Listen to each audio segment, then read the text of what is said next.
Welcome to the J.F.Penn podcast.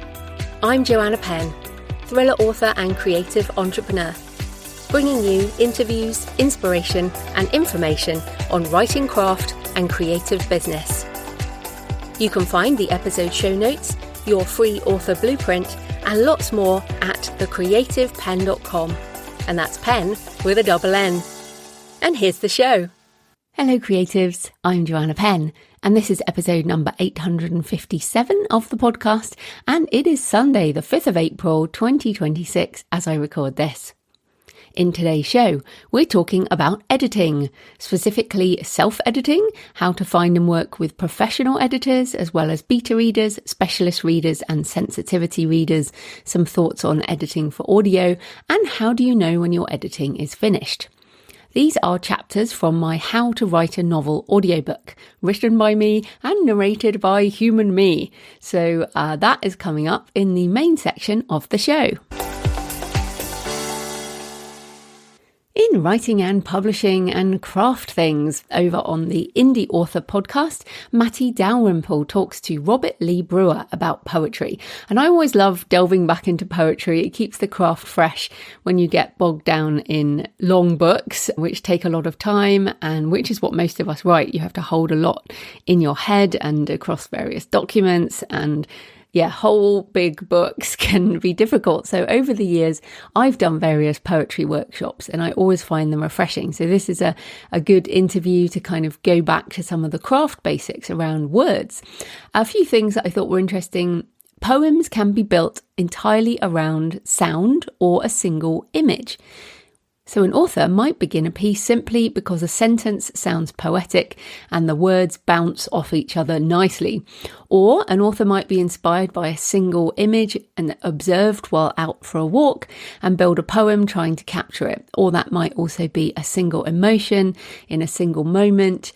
So it's much smaller. I want to say smaller in one way, but also far more expansive in another way. I think what poetry does, or good poetry does well, is capture something very, very specific that actually means something very deep and meaningful that we can all learn from. So I love that. I think it's so hard in so many ways and such fun to try. Like I said, I've done lots of poetry workshops. Yes, I have written some poetry in my time, but it's not something I'm writing at the moment, but I do like to return to it. Also, poetry can function as a creative palate cleanser for authors. They say if writers feel bogged down by a long book, stepping away to play with poetic formats, like turning a how-to list or a grocery list into a poem, can be therapeutic. And I guess that's the other thing. It doesn't have to be complicated. You don't have to write something super serious. I've talked to Orna Ross about this before. She's a poet, and you can do fun things. It can just be a creatively fun exercise, and maybe that's a good way to treat it. Also, well, first of all, reading your work out loud is vital, but having someone else read your work out loud is also vital for editing. Because the auditory presentation of words is so important, having someone else read a piece back to you can reveal places where the reader stumbles or struggles. It can show the author that the reader is naturally bringing a different emotion to the text than what the author originally intended. And I think this is really interesting because on the one hand, I love the performative aspect of poetry.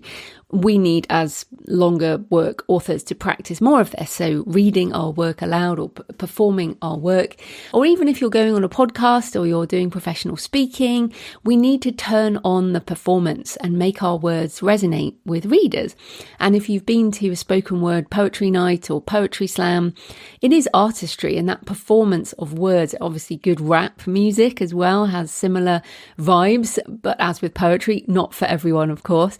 But I think it's interesting to then consider how someone else might read it. So I do read poetry, and of course when you read it in your own head, I don't read it aloud when I read it for myself, but how I read it may not be how the author intended it to be. And with poetry you can use things like line breaks much more effectively. You can use punctuation much more effectively to kind of control the way people understand the text. You can use layout on the page.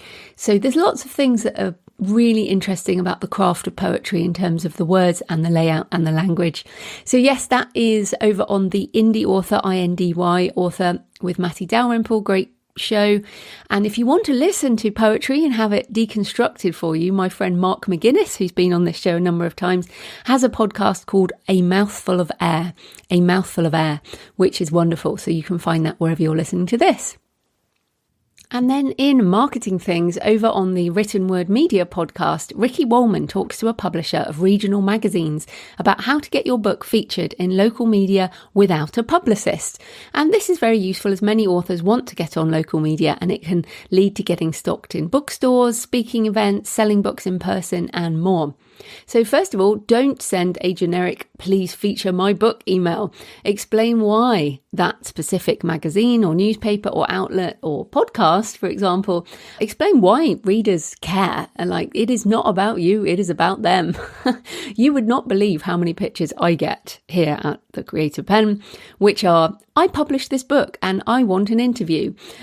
Literally every day I get more of them, including from traditional publishers. It's like, "Here's a book." It's like, okay, great, another book. That is not the point. You have to consider the audience. Think about what the audience will be interested in, not what you want. Also, the less work an editor has to do, the better your chances. So make it obvious why they might want to talk to you. So the best pitch is really, this is what the audience, why they'll find this useful, why this is a story your audience will be interested in, or a discussion your audience will be interested in. And here's 5 bullet points of specific things we can cover. Because, I do skim most of the books that I interview people on. I don't read every word of every book, but I get a copy and I skim and I prepare. And I pick things out that I want to talk about. And hopefully you've heard that in my preparation when I talk to people. It's hopefully should be clear that I have actually engaged with the book. But certainly most media are not going to do that. It's not about the depth of the conversation often. So the less work that they have to do to figure out what's happening, the better. And like I said, even from traditional publishers, I'll get 4 or 5 paragraphs about the book, which is just too much to read. So keep it short and think how many pictures everybody gets every day. Also pitch earlier than feels natural. And for magazines especially, they say they plan 3 to 4 months ahead. So if you want coverage in May, you need to pitch in January. And I guess as we're putting this out in April, realistically, you're now pitching things around autumn seasons. And in fact, they do talk about this. Think in themes, not launches. Editors often build issues around themes. So summer reads, women's issue, holidays, weddings, local culture. So consider the themes. So where we are again in April, if you're thinking about September, October, you might be thinking spooky season. So actually now pitching things around horror and darker books for that time of year might be the right time. This is also true for podcasting, depending on what's happened. I'm a little behind at the moment, which is why you're getting some audiobook chapters, because I'm pretty slammed with my workload. But I do have conversations booked out for months. I just haven't recorded them yet. But yes, you do have to pitch way ahead of time. Don't pitch someone and say my book comes out next week, so I want some coverage. You do need to give it time. Also, polite persistence. They talk about the follow-up. No reply does not mean no interest. Although I say also, from my perspective, it may mean that. Because, as I said, I get so many pictures every day now, I will often just delete them. I'm not going to reply no to every person. But what they say is it might mean they're busy, it might be the wrong timing or not the right issue. Following up a few times can pay off. And actually, if somebody does follow up a few times, I'm more likely to reply and say this isn't suitable. But yes, the general sense with media especially is follow up. And again, like maybe you've now just realised you've pitched somebody around a sort of spring topic and you're way too late for that. So maybe following up with a spring topic in December might be a good idea. Also, exposure always costs something: time, money, or energy. This is true for all kinds of marketing. It is going to cost you time, money, or energy. For example, people are like, oh, I don't do paid marketing, I do TikTok. And I'm like, oh, well, how long do you spend on TikTok every day? Oh, I do like 5 videos and I do all this other stuff. And I'm like, well, that's quite a lot of your time. So if you value your time down to the dollar, how much are you actually spending on marketing? Versus someone who says, oh, I don't spend much time on marketing. And I'm like, oh, well, what do you do? Oh, I do Amazon ads and I spend this amount of money every month. Well, then you're spending money, not necessarily your time. And then in terms of energy, I think the biggest energy suck for many of us is the in-person thing, or it certainly is for me. So if I speak at an event and there isn't a financial exchange, then it's going to be energy. It's going to be, yes, I'm getting marketing, but my energy might be completely screwed for days, possibly weeks. So anything that supposedly is free is not free. It is going to take time, money, and or energy. So you need to choose the kinds of marketing that suit your personality and that suit your book. And you should certainly, if you want to do media, people who get into doing media can do very, very well, but it is a long game and you have to really think about building up relationships with story editors and things like that over time, and also building up an email list. And I have said to lots of people, I still think this is true. If you only have one book, or you don't see this as a career that is at least 5 years commitment, then a lot of this stuff might not be worth it. Like, is it worth it if you only have one book and you just wanted to write that book and you don't want to spend your time, money and energy in marketing? Then, maybe marketing the book isn't that important. Maybe you've done what you wanted to achieve. So really consider that too. But yes, that's over on the Written Word Media podcast, which has a lot in marketing and is a super useful show. So on a sort of crossover on AI and personal things, I went back to Mansfield College at the University of Oxford last weekend, where I studied theology, 1994 to 1997. And yes, if you didn't know, my first degree is in theology, which echoes far more in my work as J.F.Penn than it does here, although some of it is in Writing the Shadow, I guess. And I went back to attend a talk on faith and code with a professor in theology and a professor from the computer science department. And they were talking about the intersection of AI and theology. There was so much that was interesting about the talk. I took loads of notes. Yes, notes by hand in a notebook, which is still what I do whenever I'm doing kind of these in-person things. But the overall biggest sense that I felt, because of course this was like a week ago now, and over that time there was all that Shy Girl stuff and the New York Times and just the increase in stuff around AI in the creative industries. But the biggest sense that I got from this discussion was the respect that each had for the other. It was a debate that was based on intellectual curiosity and respect. There was no attacking. There was just both sides making excellent points. And I came out just feeling sad that the author community can't be more like that. I just thought, why can't everyone just be more respectful and have some manners?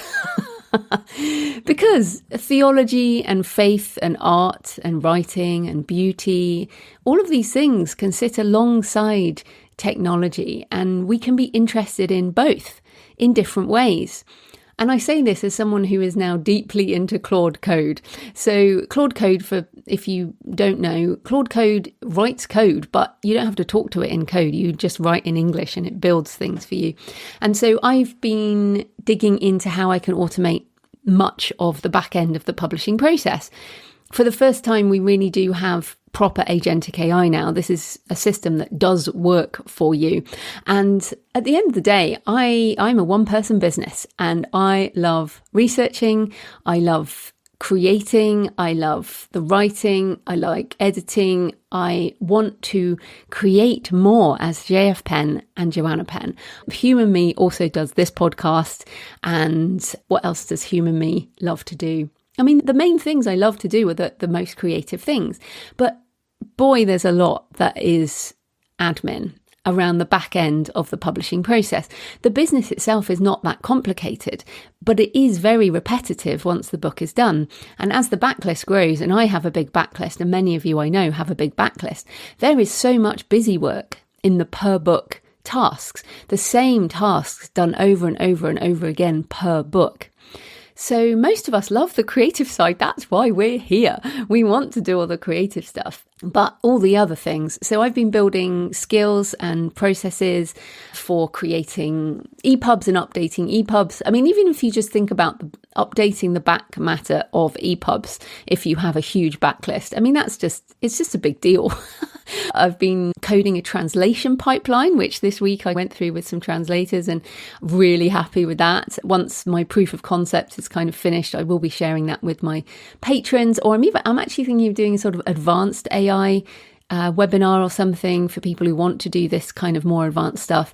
I've built Amazon ad management, data analysis, IP tracking, sales reports, basically working through things that I don't want to do, things that if the AI can do it, then I just want it to do it. It's going to take some time to work through the whole business, given all the other things that are going on. But I can see it working now. And this stuff, I mean, there's some announcements around even better models coming in the next few weeks in April. And so these processes now can all be implemented in the back end, so I can just focus on what I love. And I've been waiting for this for so long. I mean, I started talking about AI in 2016.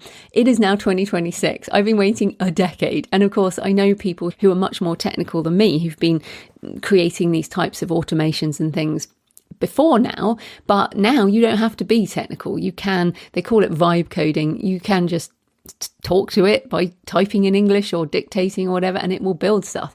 So yeah, Claude Code is a lot of fun. And somebody did say to me, my brain doesn't think that way. And it did make me think about the fact I do have 13 years experience of sort of business process re-engineering. Again, if you didn't know, I did spend 13 years implementing IT systems, specifically SAP, mainly in the financial area. And I used to go into businesses, map their business processes, and then make those processes into the SAP system. So I definitely am used to being this person between the business and the programmer. I used to write, a lot of my work was writing specs for programmers and telling them how we would do stuff, and also configuring the system. And so now I just feel like I'm doing it with Claude Code, which is just so much fun. I was saying to Jonathan, my husband, I didn't think I would find this as fun as I am finding it. And essentially what I'm building is all these, I've written something like nearly 60 skills now that all hook in to each other into processes. And yeah, really trying to figure out how I'm going to teach this as well, because I know a lot of people don't think in the same way as I do. But I can see the dream. The dream is almost there, creatives, where we can do the stuff we love and we can give AI the stuff we don't love. And of course, coming back to the code, the faith and code talk, this is how I kind of think about it. So you can say creativity and code. These two can be together. They do not have to be separate. None of what I'm doing with Claude Code impacts how much I love the creative side of things. In fact, it makes me more creative. I am on fire with creativity because I'm removing so much of the stuff that sucks my creativity. So I was in Paris researching Crown of Thorns and all the fun and imaginative side of story creation. So yeah, I think that's my dream for our industry, is that creativity and the artistry and the stuff we love sit adjacent to all the things that we get our tools to do. They do not replace each other. And there was lots more interesting stuff in the discussion. So I have been also, yes, another project I've been working on, techno thriller, futurist fiction that uses AI and theology to, well, I'm not going to talk about it, but I'm excited about so many things. And I just wanted to reiterate that these things can coexist in a polite and respectful way. And my hope is that we will get past these fraught times, because traditional publishers are absolutely using AI tools to streamline their businesses. And while they're saying all this stuff about authors, and authors are saying things about authors, for the business elements of the back end of the publishing business, people are using these tools. And yeah, so I hope that might help you today and maybe inspire you a little bit. And maybe if you're interested in that advanced webinar, it is something I am thinking about doing. I haven't set up a sales page or anything because, again, a little bit too much going on. But you can always email me, joanna@thecreativepenn.com, if you think that might be interesting. And I'll see. I mean, at the moment, that might be too much for people, but I do want you to start thinking in terms of processes, SOPs, standard operating procedures. All of these things you can now be putting through something like Claude Code or Codex or Gemini Anti-Gravity, and building systems to do the back end of the business. So yes, more on that to come. In personal news, I'm in the home straight with my Kickstarter campaign for Bones of the Deep. I did a big push. I had I have to get this done. I did 4 hours of cleaning up the sales page, the story as it's known in Kickstarter, which has a lot of images. So you have to create lots of images to bring the page alive. All the different rewards and the add-ons take time to set up with the right shipping rates, which are obviously important. I just have the book trailer and the launch video, and that will take at least a day really to do the book trailer and everything. And I will also do a behind the scenes for the Kickstarter page for my patrons this week, and that will be launching my plan on the 20th of April. 20th of April is the plan. So I guess 2 weeks after this goes out. And it is at jfpenn.com/bones if you want to be notified on launch. There will be a few consulting slots as well. I'll be doing a discovery writing webinar. I love the discovery process, as you know. Also on my master's, I did finish. Yay, hooray. I said I would finish more than one essay, but I finished one essay on the death in modern Orthodox Judaism. So that is done. That is submitted. It is out the way. And I'm halfway through 2 other assignments, and enough to put them aside while I get the next videos done. The year is ticking away, is it not? I mean, and it is time to get this book into the world.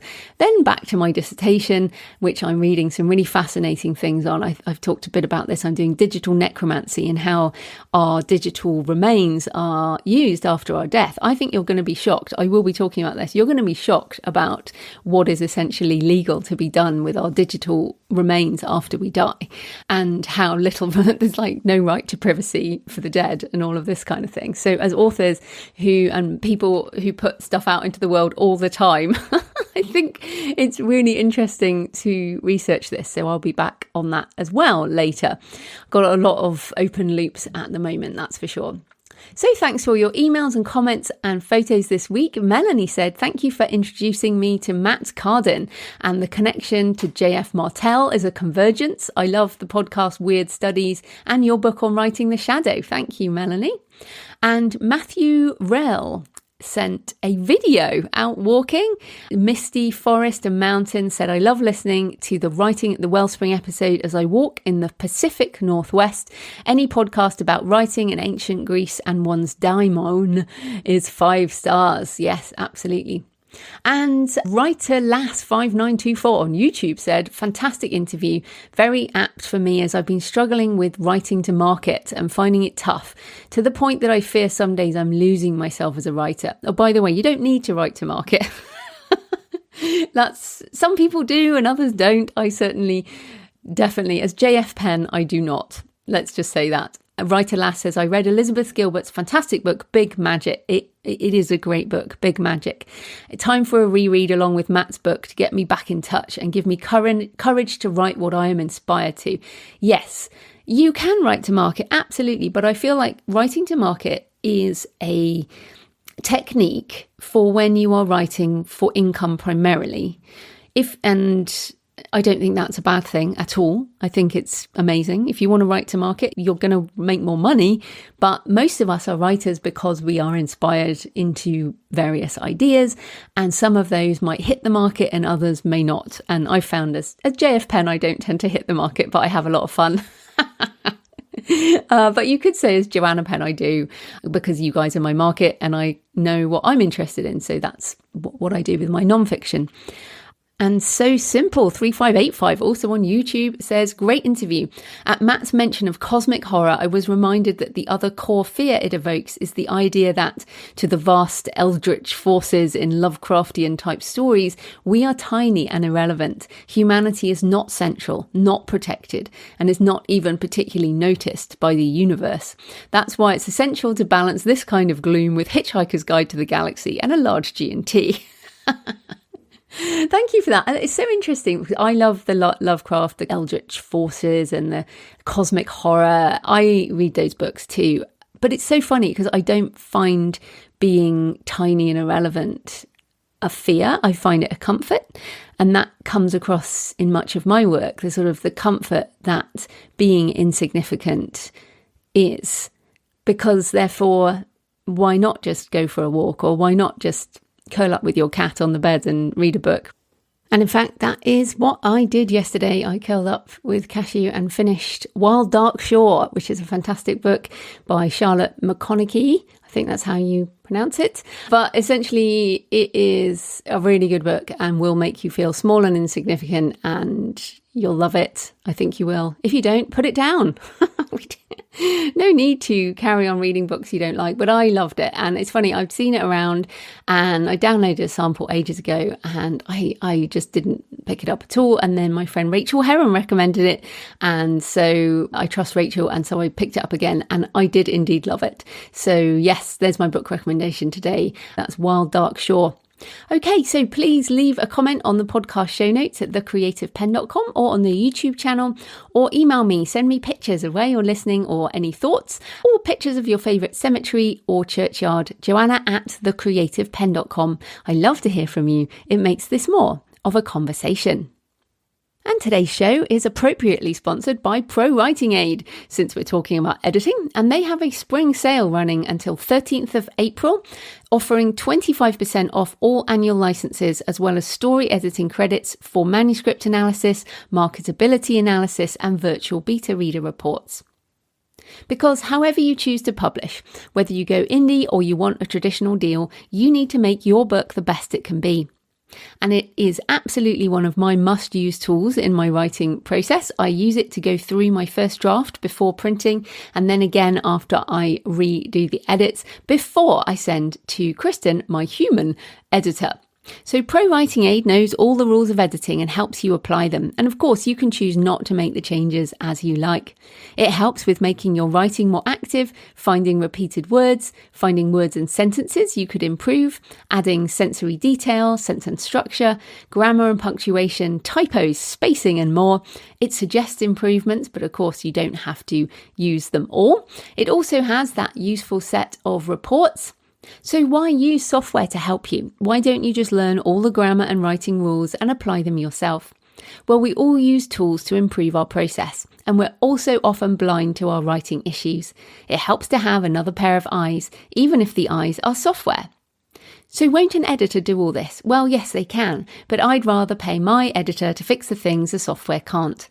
So I use Pro Writing Aid as my essential editing tool before sending to my human editor. Check out the free edition or get 15% off the premium edition by using my link, prowritingaid.com/Joanna, Joanna. And until the 13th of April, you can get 25% off with the same link, prowritingaid.com/Joanna. And that is their spring sale.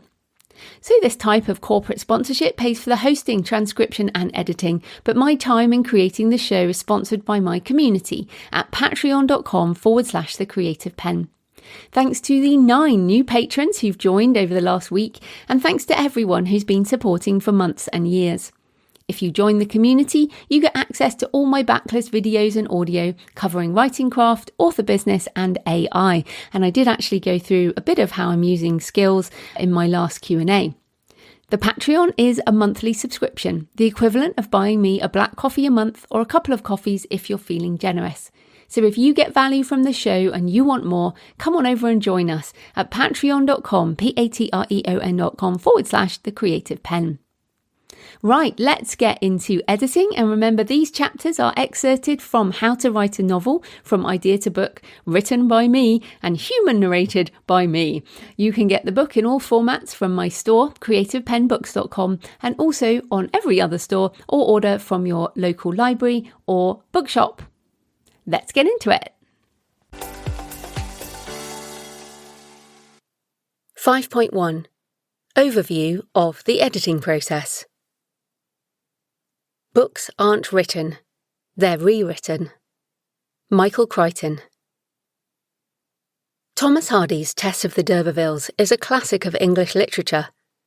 I studied it at school, and the scene at Stonehenge still haunts me. Hardy's Jude the Obscure influenced my decision to go to university in Oxford, a city Hardy called Christminster. His novels are still held in great esteem, which is why it's so wonderful to see his hand-edited pages in the British Library in London, displayed in the Treasures collection. You can visit them in person or view them online. While his handwriting is a scrawl, it's evident from the pages just how much editing Hardy did on this version of the manuscript. There are lines struck through, whole paragraphs crossed out, arrows moving sections around, words and sentences rewritten, and comments in the margins. Even the title is changed from A Daughter of the d'Urbervilles to Tess of the d'Urbervilles as we know it today. Those edited pages gave me hope when I saw them for the first time as a new fiction author. Not that I thought I could write a classic of English literature, but that I could learn to edit my way to a better story. There are several stages in the editing process, which I'll outline here and then expand on in subsequent chapters. As you progress in your craft, you won't need every stage every time, so assess with each book what kind of editing you need along the way. Self-editing.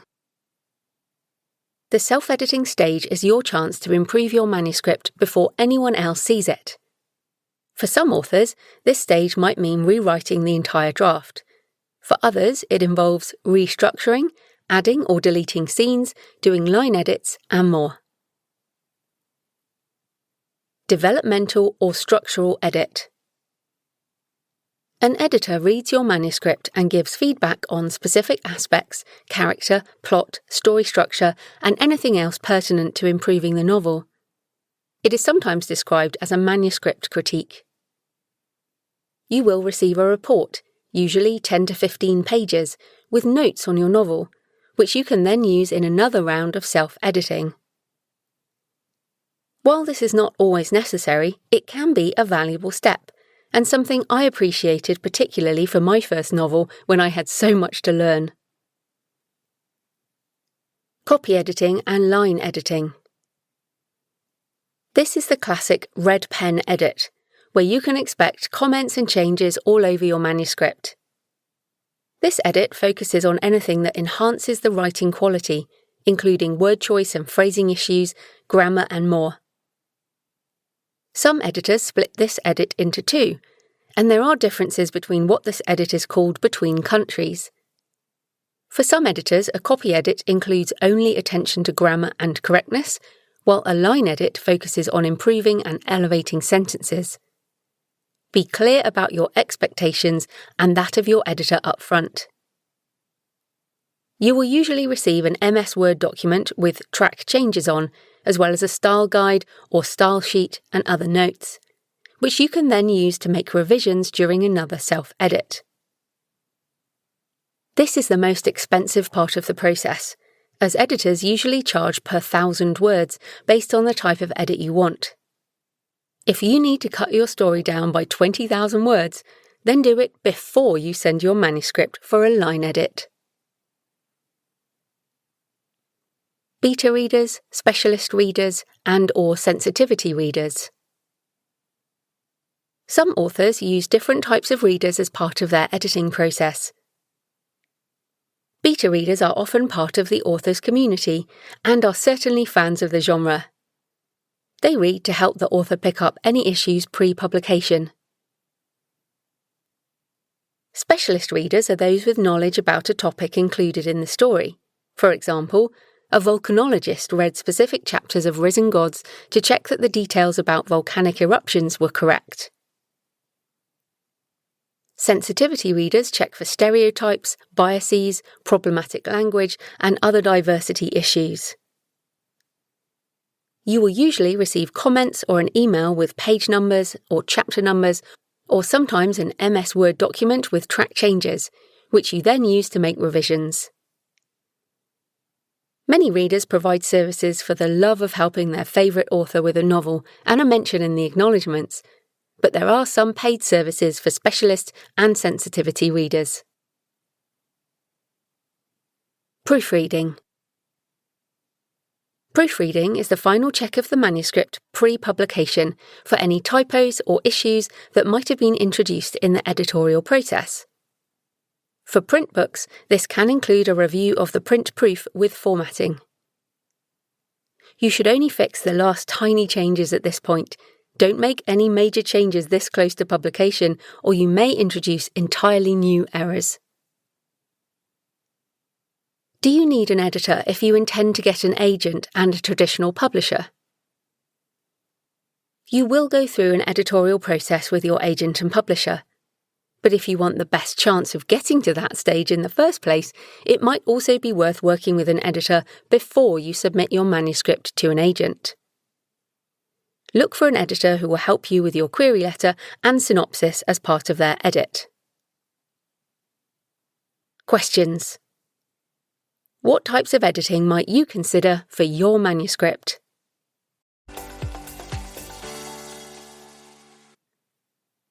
(5.2) Self-editing. I love this part of the process. My self-edit is where I wrangle the chaos of the first draft into something worth reading. I have my block of marble, and now I can shape it into my sculpture. The mindset shift from writer to editor, from author to reader. In the idea, planning, discovery, and first draft writing phase, it's all about you, the writer. You turn the ideas in your head into words that you understand, characters that come alive for you, and a plot that you're engaged with.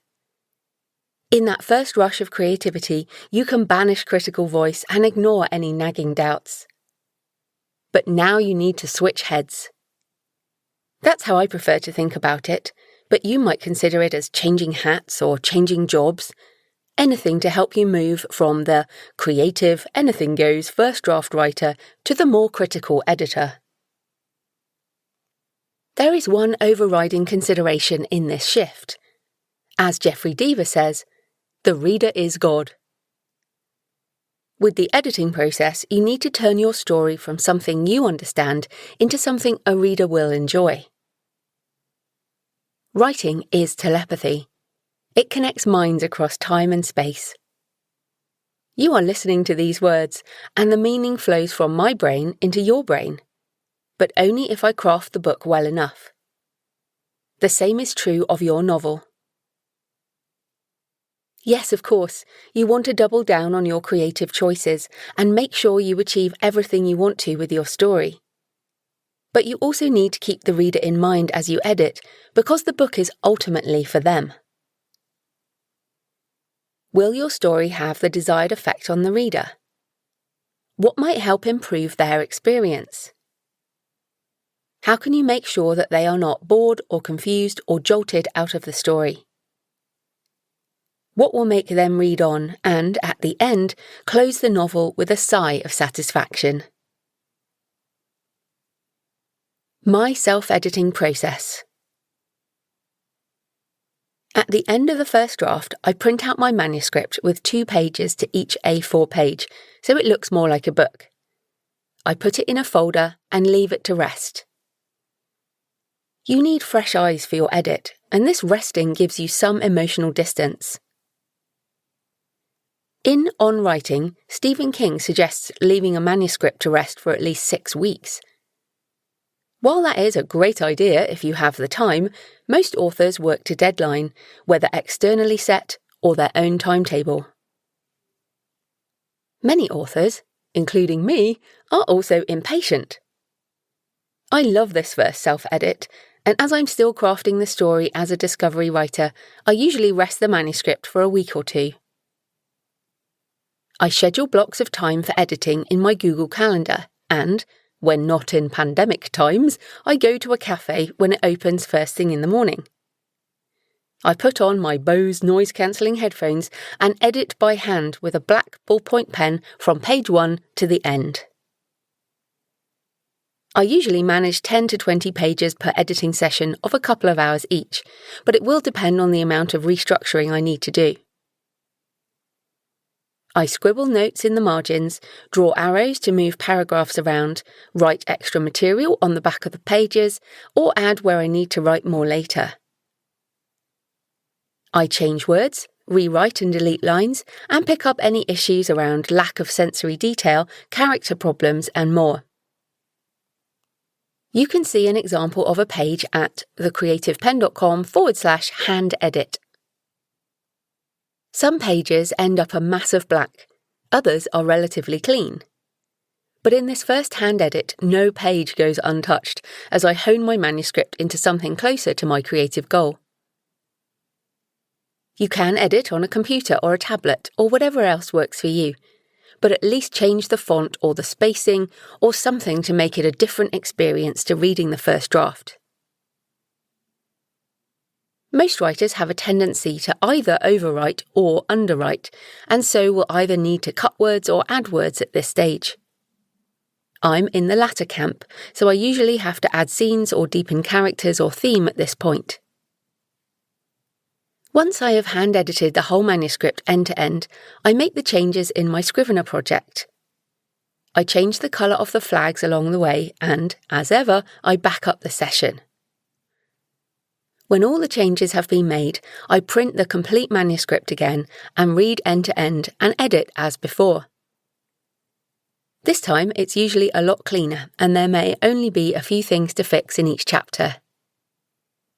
Once I'm finished, I'll update the Scrivener project once more and then decide whether it needs a third pass.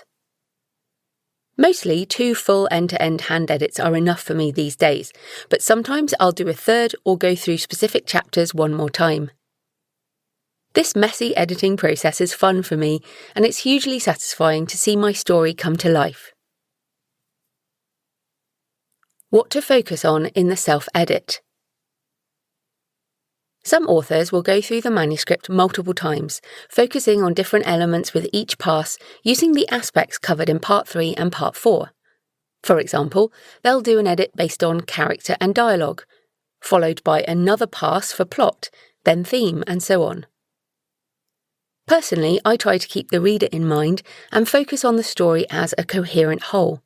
That's just how my mind works.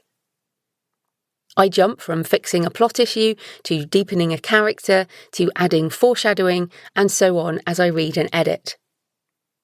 I'm confident that my editor will find a lot of the smaller things that I might miss, so I concentrate on trying to achieve my creative vision with the story. You will find your own way of figuring out your process. It's much better to jump in and have a go at editing, rather than trying to work out the best way before you have something to work through. Lost the plot? Try reverse outlining. If you're a discovery writer like me and you're struggling with the edit and you feel you have lost the plot, which definitely happens sometimes, then consider a reverse outline as part of your editorial process. Go through the manuscript and write a few lines per scene.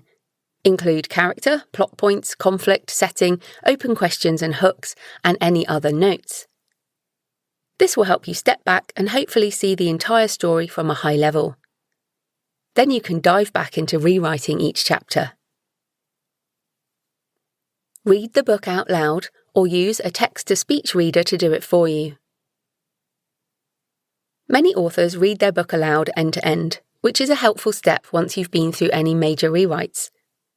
There are also plenty of text-to-speech tools that can help, for example, Natural Reader or Speechify, and some are built into devices or applications.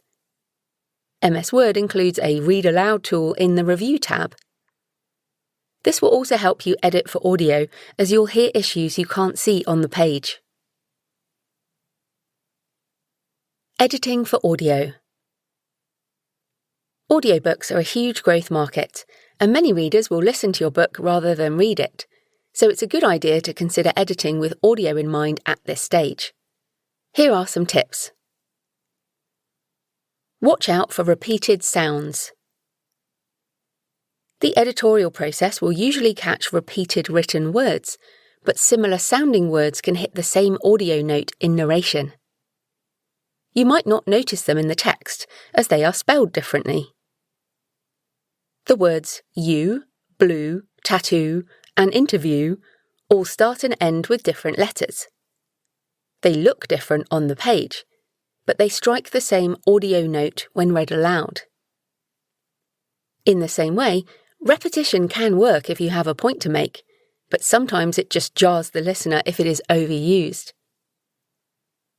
A classic recommendation for writing dialogue is to use said with a character name rather than other words like uttered or pronounced. This is because said disappears for the reader on the written page. But with audio, the repetition of a word is highly noticeable, and repeated sounds can dominate a passage. Rewrite with synonyms for said, or use action to make it clear who the speaker is without resorting to dialogue tags, as described in Chapter 3.5. Contractions, or the lack of them, can also become more obvious in audio. I am not going to the park might be spoken as I'm not going to the park.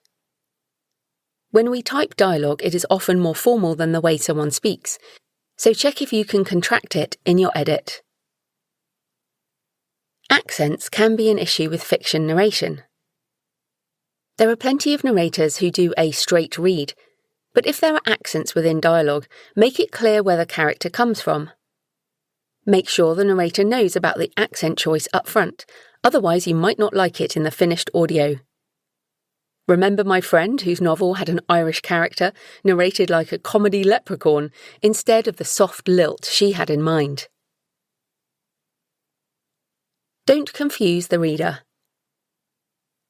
If you have a lot of characters appearing in a chapter and no clear character tags, you might lose the listener in the detail. When reading on paper or a screen, your reader can quickly flick back and see that George was the butler and Angus was the dog, but that's harder to do when listening to an audiobook. Make sure it's clear who is who. You may have to remind listeners occasionally by adding character tags.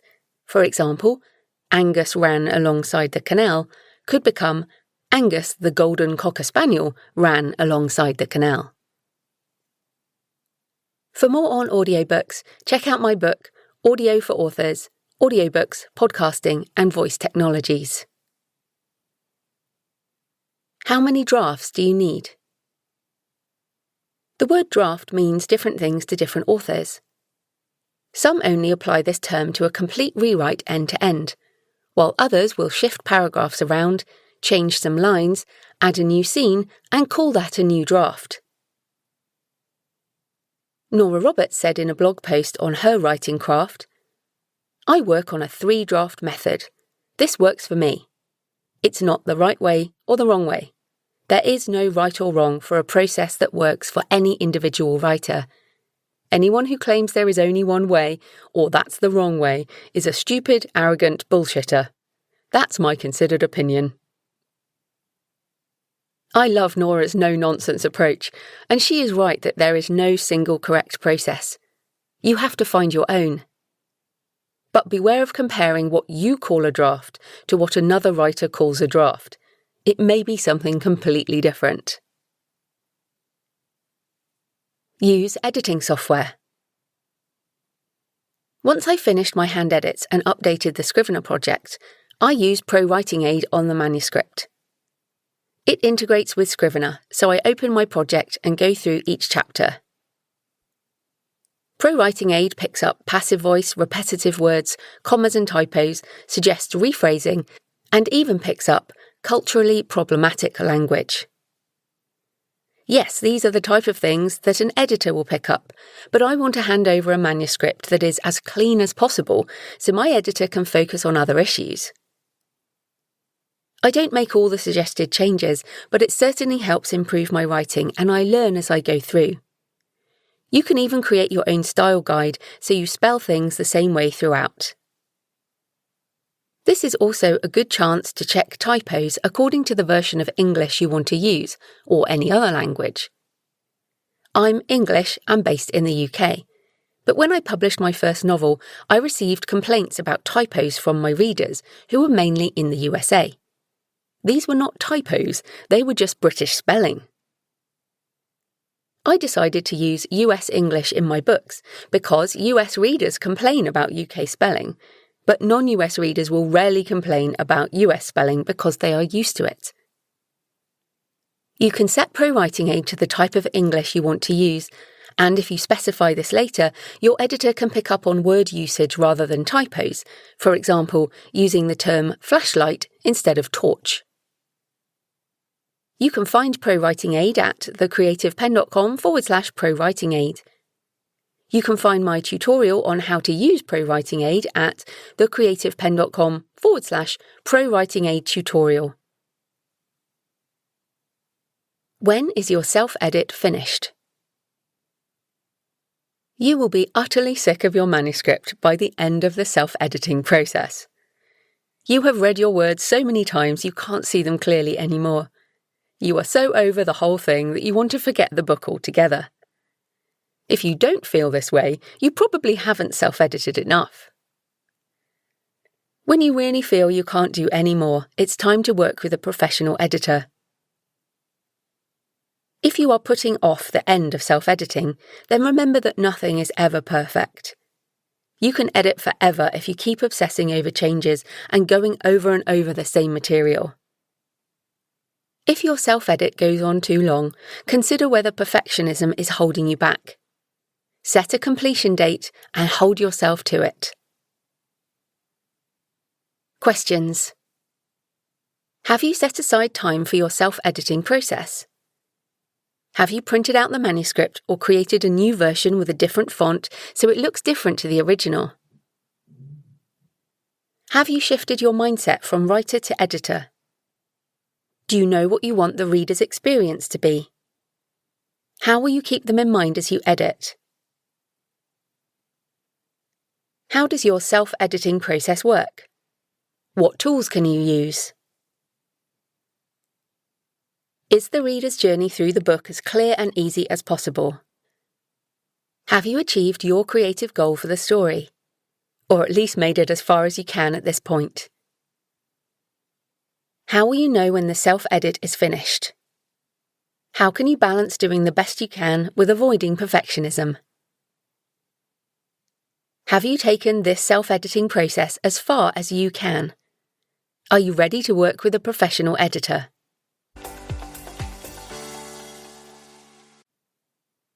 (5.3) How to find and work with a professional editor.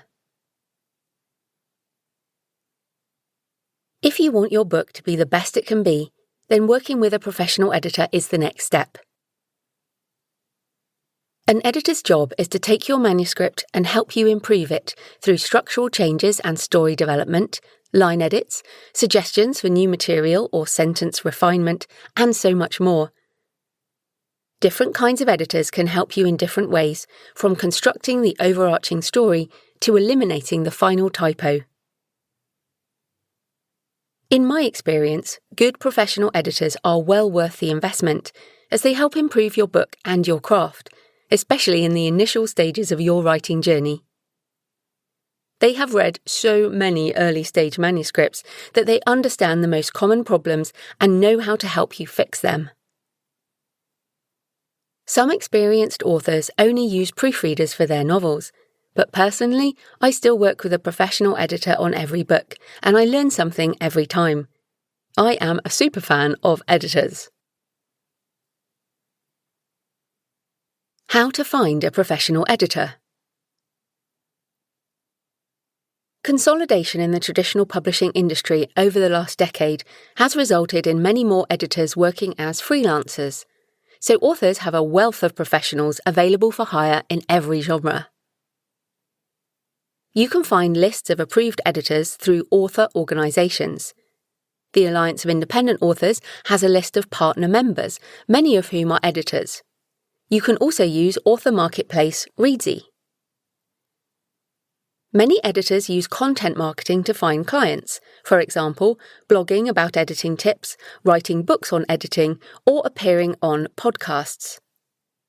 I have had a lot of editors on the J.F.Penn podcast over the years, so you can listen and see if they resonate with you. Most authors credit their editors and proofreaders in the acknowledgements of their books, and many authors happily share recommendations on social media in various author communities. If you enjoy a certain novel, it might be worth reaching out to that editor, as you know they are a specialist in the genre. Check out my list of editors at thecreativepenn.com/editors. How to assess whether an editor is right for you. I frequently get emails from writers asking me to recommend an editor for their book.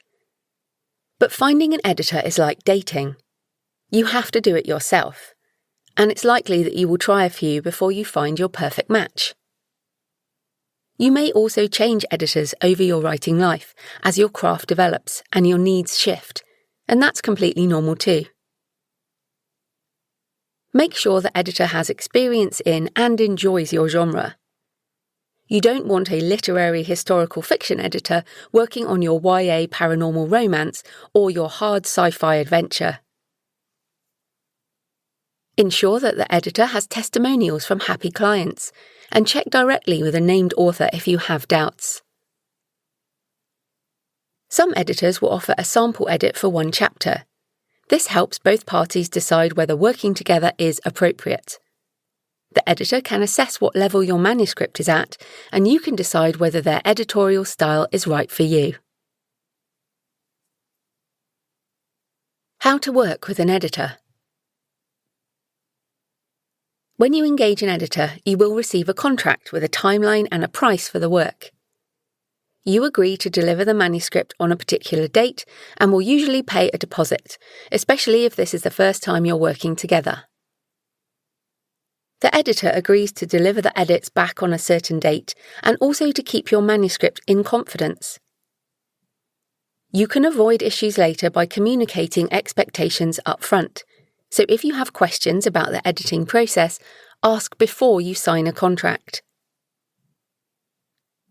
Many editors are booked months in advance, so once you know your schedule, contact them early and book a slot. Update them if your timings change. Most allow minor slippage, but since editors plan their work around contractual dates, it's important to be timely with delivery. As a discovery writer, I only book my editor when I am sure of my dates. Submit your manuscript and, once the edit is complete, you will receive whatever has been agreed. That might be a structural report, line edit, or proofread manuscript, along with a style sheet. It's usually in the form of an MS Word document by email.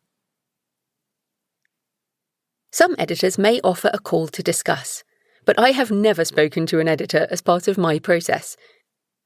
It has never been necessary. It's all about the words on the page. If you want a call and it is not specified, then include it in the contract up front, along with anything else you're concerned about. I consider my editors to be an important part of my team. They help me turn my manuscripts into books that readers love, and I rely on them as part of my business. This is a two-way relationship, and you need to behave as professionally as the editor should. If you find an editor you love working with, pay them quickly and respect their time, and you will hopefully have a long-term business relationship that benefits you both. How does it feel to go through an edit? It's probably going to hurt, especially in the beginning, when your craft is in its early stages. You need fresh eyes on your work, especially at the beginning of your author career. You need feedback to improve. When I received notes back on my structural edit for my first novel, I didn't open the email for 10 days. I was so scared of what it would say because my novel meant so much to me, and yet I knew it had problems. Of course it did, it was my first novel. So I let the email sit in my inbox until I was ready to face it, and like many things, the fear was worse than the actual event. Even many years and many books later, I still don't open emails from my editor until I am mentally ready to face criticism. Because that's what it feels like. It is not the editor's job to pat you on the back and say, "Well done, this is perfect." Their job is to help you make it the best book it can be. They are experts and have honed their advice over many manuscripts, so they can spot an issue a mile off. When you receive that email from your editor, particularly if it's your first book, make sure you are well rested and in a positive frame of mind. Set aside a good amount of time and read through the comments and the manuscript as a whole. If you have an emotional reaction, do not email back immediately. Let the feedback sit with you for a few days, and you will find it easier to see what might need to change. Once you're ready, go through the manuscript and work through each change. Don't just click Accept All on the Track Changes version for a line edit. This takes time, but it's well worth it because you will learn with every step, and you'll be able to spot your common issues in the future and hopefully fix them next time. You also need to examine every suggestion to see if you want to make the change. Do you need to make every change that an editor suggests? No, you don't. You are the author, so your creative vision is the most important thing. But try to get some distance and assess whether the change truly serves the book, or if you're just having an emotional response. Remember what Jeffrey Deaver said, "The reader is God." Consider each editorial suggestion on its own merit. Does it help take the story in the direction you want it to? Will it improve the reader's experience? What if my editor wants me to change everything?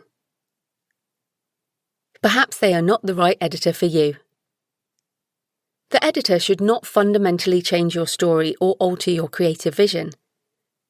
Their job is to help you shape your manuscript into a better version of itself, and retain your voice and ideas while at the same time improving it for the reader. This is a skillful balancing act, which is why experienced editors are so highly sought after. How long will the editing process take? This will depend on the type of writer you are in terms of the first draft. If you outline in great detail and spend time up front making the first draft the best it can be, then editing might take less time than for a discovery writer who only figures out the book after the first draft.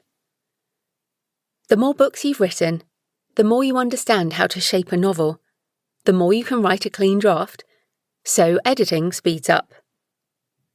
That doesn't mean it gets easier to write a book, but it does mean you know how to find and fix issues.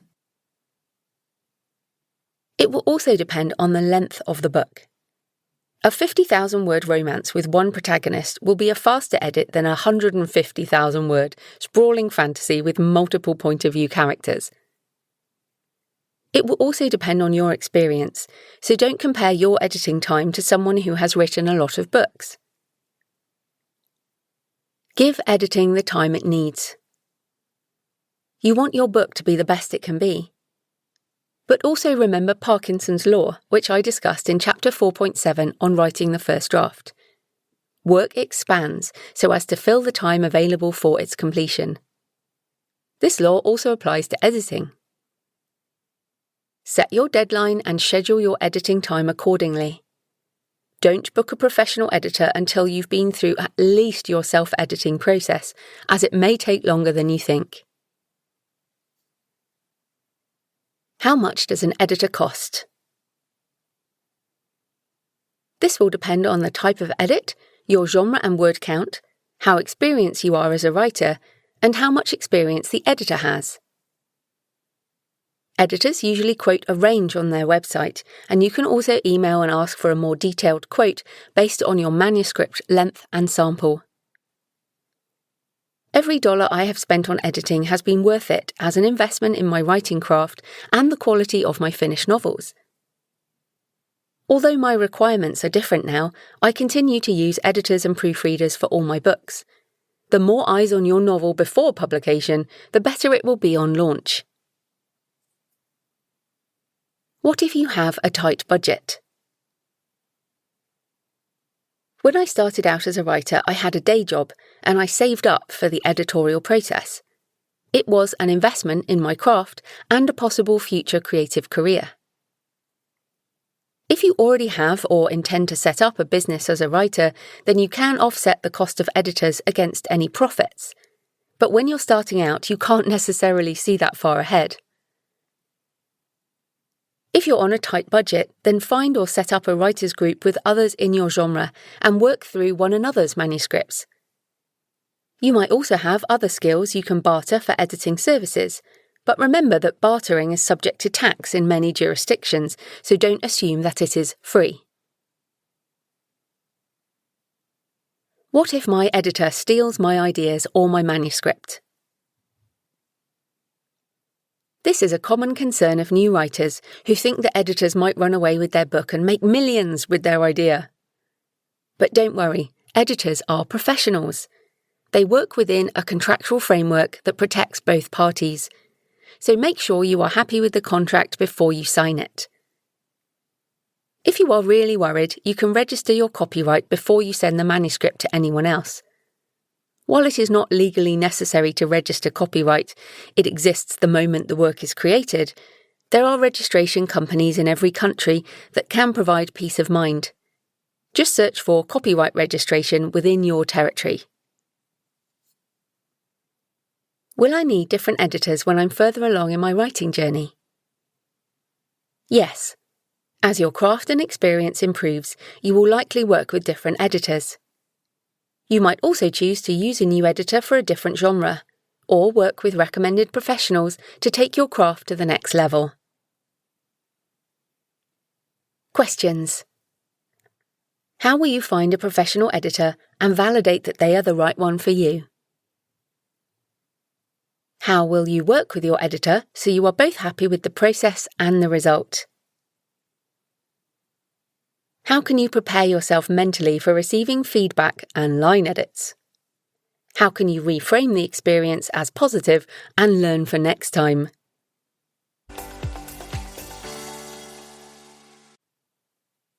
(5.4) Beta readers, specialist readers, and sensitivity readers. Professional editors approach your manuscript with a critical eye based on their knowledge of language, story structure, and genre. But sometimes it's a good idea to gain perspective from readers who are not experts on sentence structure or grammar, but comment on the story itself and their experience of reading it as a whole. Beta readers.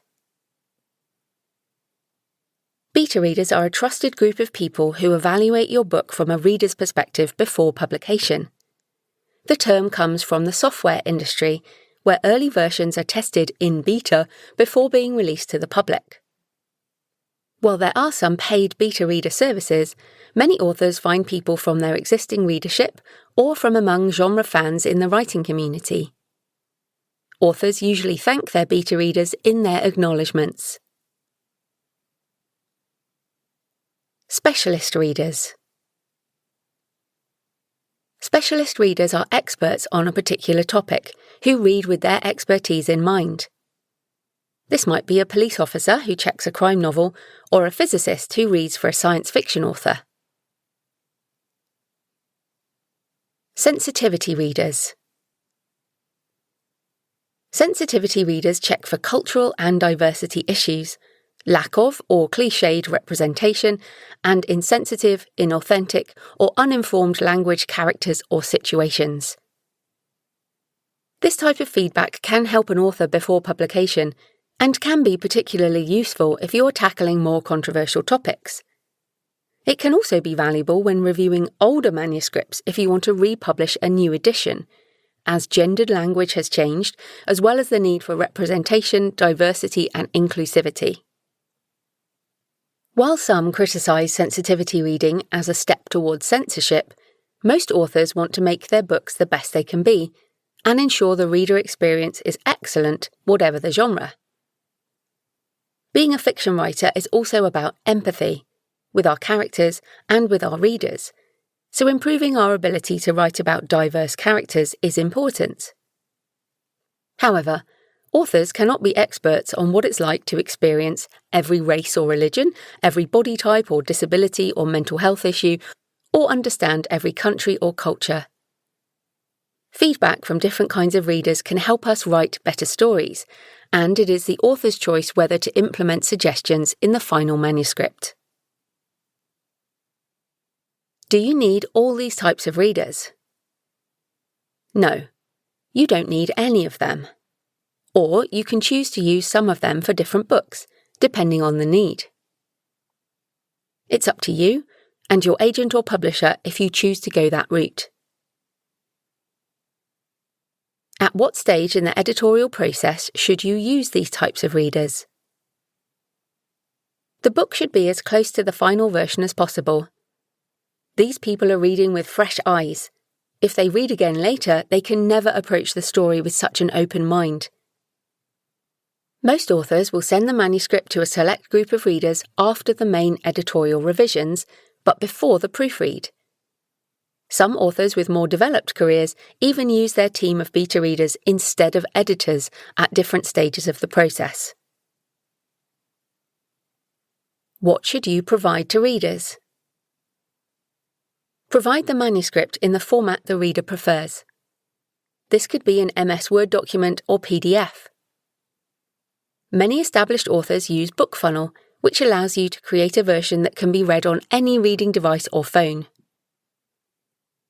Specialist readers and sensitivity readers have their specific expertise, but for more general beta readers, you need to provide some direction as to what you expect. For example, did you skip over anything? Did anything bore you? Was anything confusing? Did you have to reread any parts? What did you like? Was there anything you hated or objected to or had a problem with? How long should you give them to read? Allow at least 2 weeks for readers to assess and provide feedback. Be clear on the timeline when you send them the book. Do you need to make all the changes they suggest? No. And if you try to, you will end up straying from your creative goal, messing up your author voice, and likely pleasing no one. Keep your number of early readers small and specific to what you want to achieve. Assess each comment and suggestion on its own merit, and decide whether or not to make the change. Be confident in your creative vision and beware writing by committee, which becomes a problem if you ask too many people for feedback. Only you can decide what you want for your novel. Questions. What kind of readers might be useful for your manuscript? Where will you find these readers? How do you hope to improve the manuscript from this feedback? How will you assess whether to make the changes? 5.7. When is the book finished? I have not yet found words to truly convey the intensity of this remembered rapture. That moment of exquisite joy when necessary words come together and the work is complete, finished, ready to be read. Bell hooks, remembered rapture. You can edit a book forever if you want to. Every time you read it, you will find things to change. Every time you hire another editor, they will find more. If you work with beta readers, they will also offer opinions. Your novel will never be finished until you decide it is. Nothing is ever perfect. Even if you hire 3 separate editors and use multiple proofreaders, you will still find a typo or an error in the published novel. Pick up any best-selling book from a traditional publisher and you will still find an issue somewhere. It happens to everyone. Look at any prize-winning or best-selling book on Amazon and check the reviews. The more popular the book, the more issues people will find with it. There will never be a novel that satisfies everyone, and that's fine. Of course, you must make sure your book is the best it can be, but set boundaries for yourself so you do eventually finish. Have you self-edited your manuscript? Have you worked with a professional editor, or at least worked through the manuscript with other writers to improve it? Have you used editing tools and/or a proofreader? Have you set a deadline to move into the publishing process so you are not editing forever? If you have been through this rigorous editorial process and you still feel the itch to edit again, be honest with yourself. Is another round of changes really going to make a substantial difference to this book? Would it be better to work on the next novel instead of constantly reworking this one? Are you struggling with fear of judgment, fear of failure, procrastination, or other mindset issues that you need to work on instead of editing? Check out my book, The Successful Author Mindset, if you think this might be the case. Strive for excellence, do your best, and then release your book out into the world. Set a limit on revisions. Set a limit on drafts. Set a time limit. The book will never be perfect. Christine Catherine Rush, The Pursuit of Perfection and How It Harms Writers. Questions. Have you followed an editorial process to make your book the best it can be within a specific time limit? If you're still struggling with the pursuit of perfection, what can you do to move past that? So I hope you found the editing chapters useful, and remember they were excerpted from How to Write a Novel from Idea to Book, written by me, human narrated by me, and you can get the book in all formats from my store, creativepennbooks.com, or on every other store or order from your local library or bookshop. Please leave a comment on the podcast show notes at thecreativepenn.com or on the YouTube channel, or email me, joanna@thecreativepenn.com. And please send me pictures of where you're listening or your favourite cemetery or churchyard. Next Monday, I'm not sure what's happening, so it will be a surprise for us all. And in the meantime, happy writing, and I'll see you next time. Thanks for listening today. I hope you found it helpful. You can find the backlist episodes and show notes at thecreativepenn.com/podcast. And you can get your free author blueprint at thecreativepenn.com/blueprint. If you'd like to connect, you can find me on Facebook and X at The Creative Penn, or on Instagram and Facebook at J.F.Penn Author.